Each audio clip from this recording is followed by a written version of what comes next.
Hello everyone, it's Lynette with Charm Grammy Crochet. Today is Tuesday, the 16th of March, day before St. Patrick's Day. So happy St. Patrick's Day, a day early. This is Charm Chatter, I think 288. I didn't write it down, so I don't remember for sure.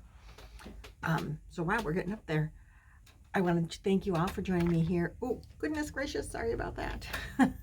I want to thank you all for joining me here in the yarn studio today. I should turn this, you can't see my little signs over there.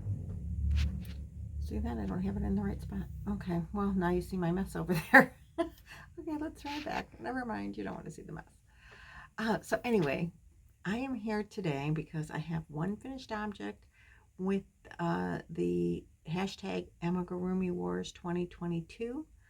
And let me show it to you. I have finished the little butterfly, Ellie the butterfly. I'm going to give this to my great niece to go with the blanket that I made that was hanging up here.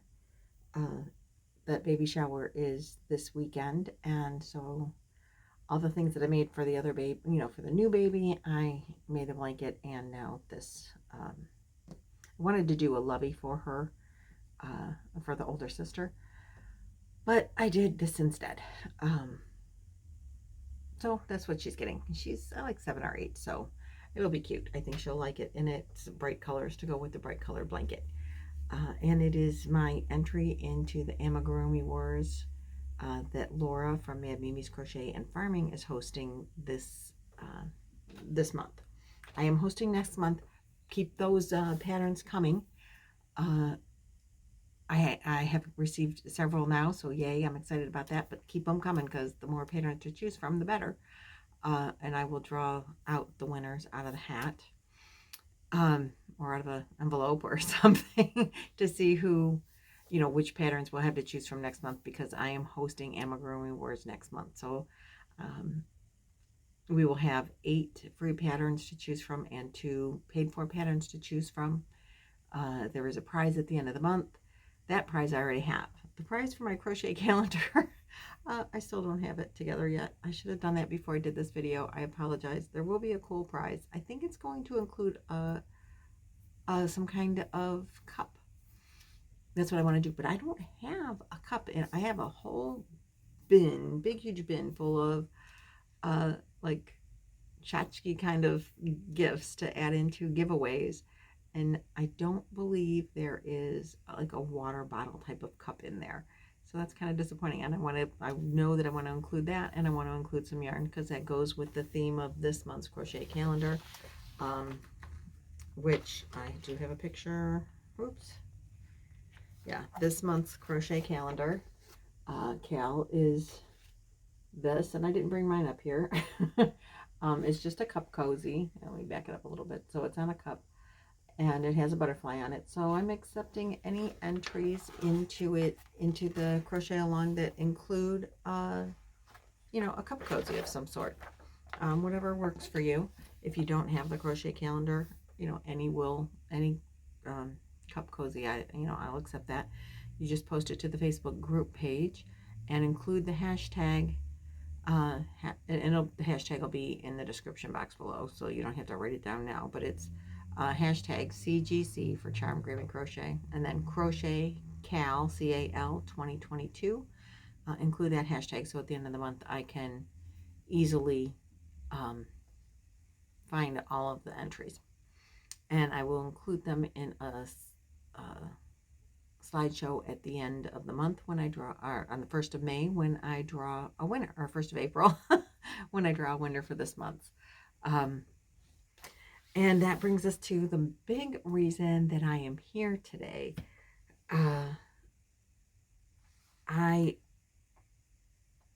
Next month is a big project. Next month is a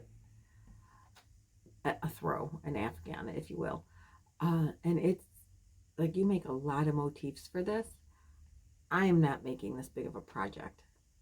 You could, but because this is a continuous join, you join this as you go. So you can make it anything that you want. A table runner. You can make the complete Afghan. You can make a shawl out of it.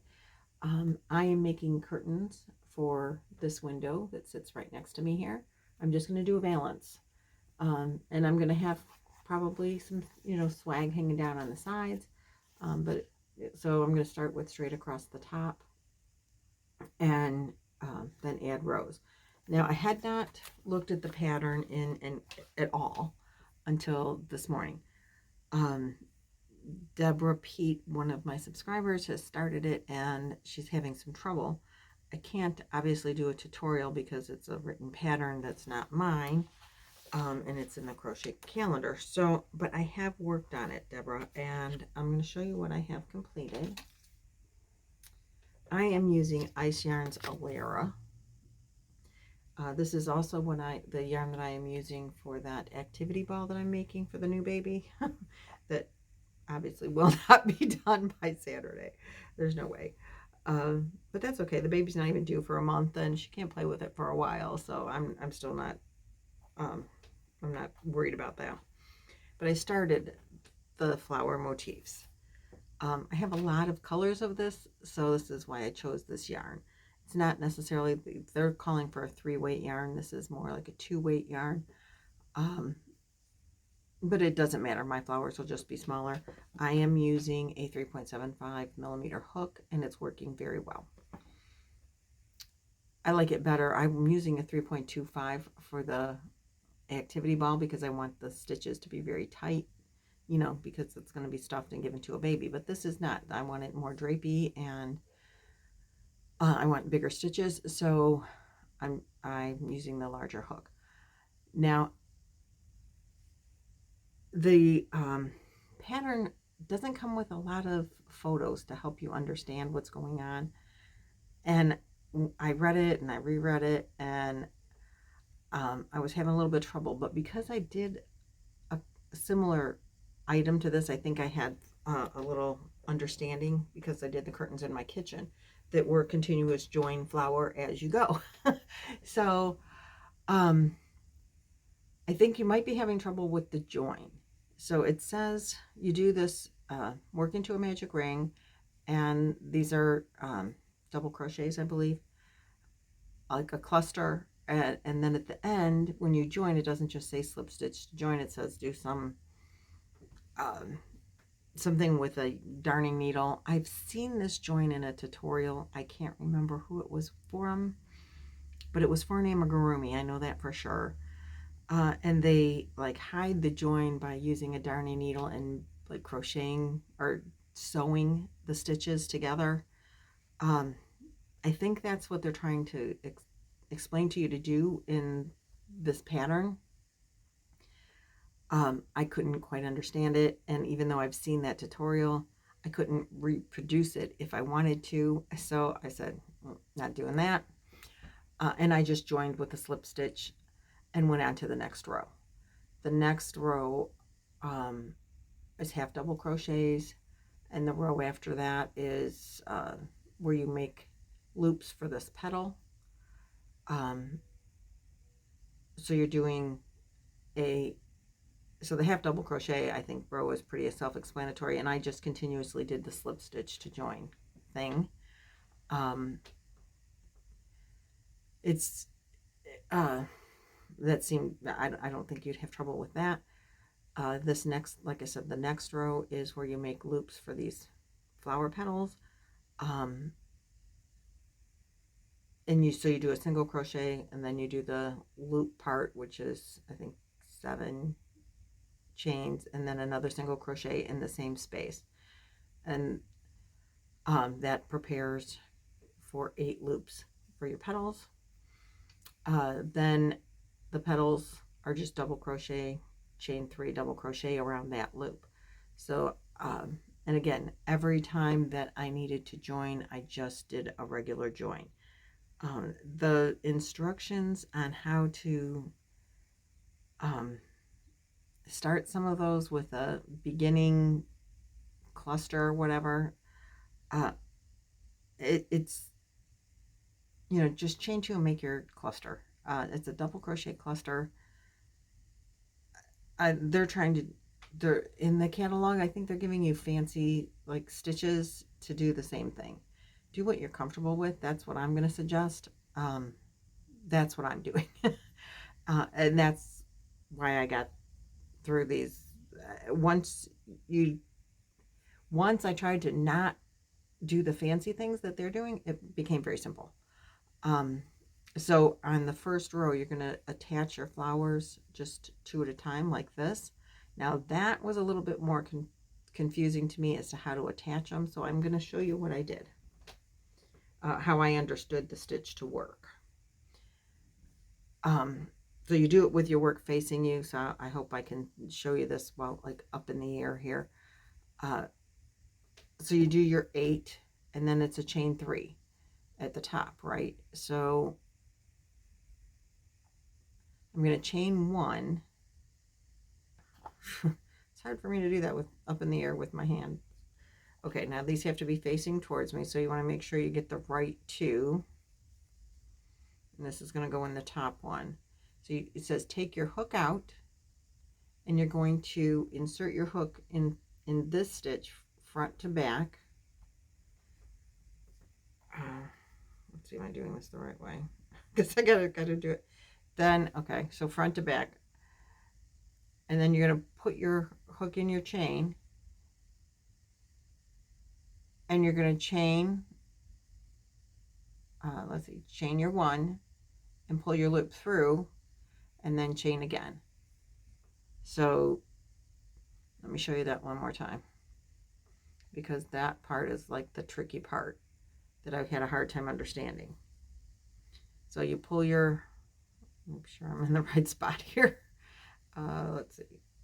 So I'm going to have 2 on the top when I join, 2 on the top. So I'm going into the third one, and I'm going to put my hook in the front of the flower to the back, and I'm going to put it in the loop, the chain 1 that I've already created, and I'm going to chain my 1,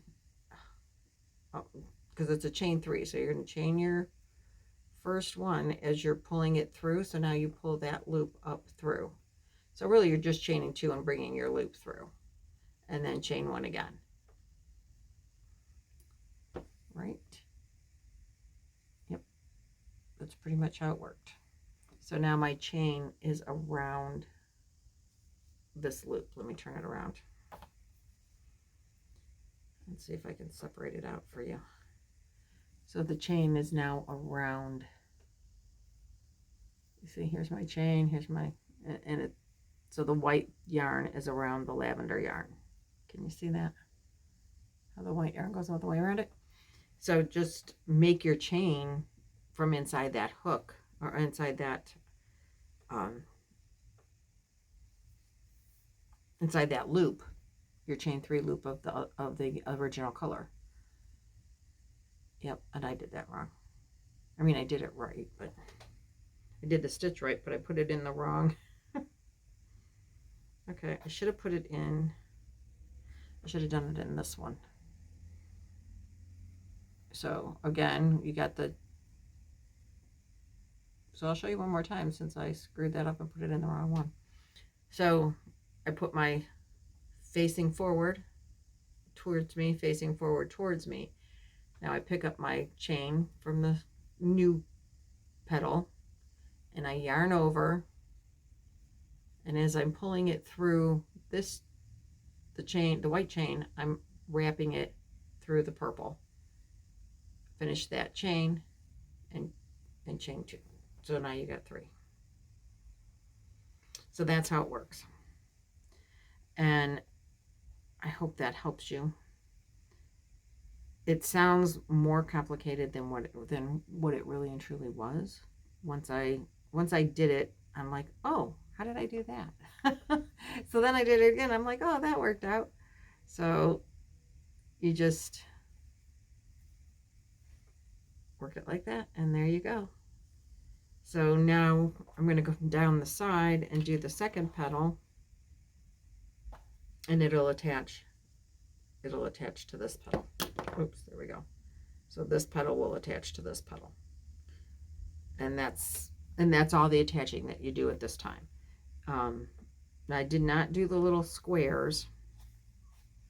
I don't know how many of these I need. This is like 3 feet or something. So I'll probably need a dozen or so petals to go across.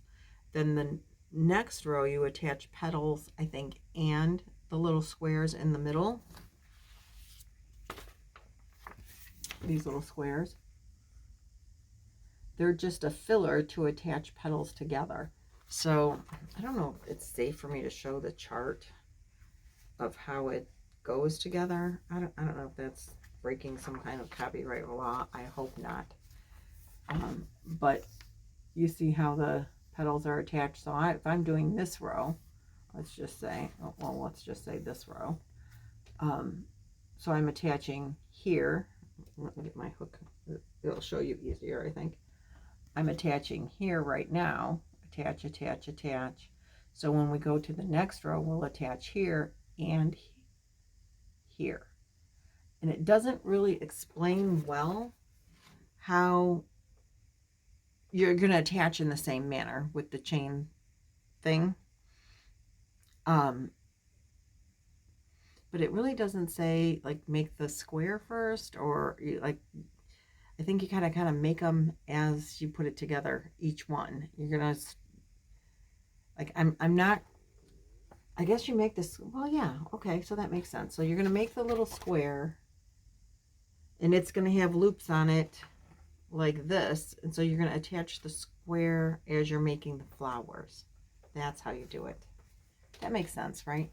So you can pre-make some squares, and as you're coming around making your petals and you're picking up the next petal to join your new flower to your original, to your fabric over here, when you get to like here, then you'll put that square in and attach it at the same time.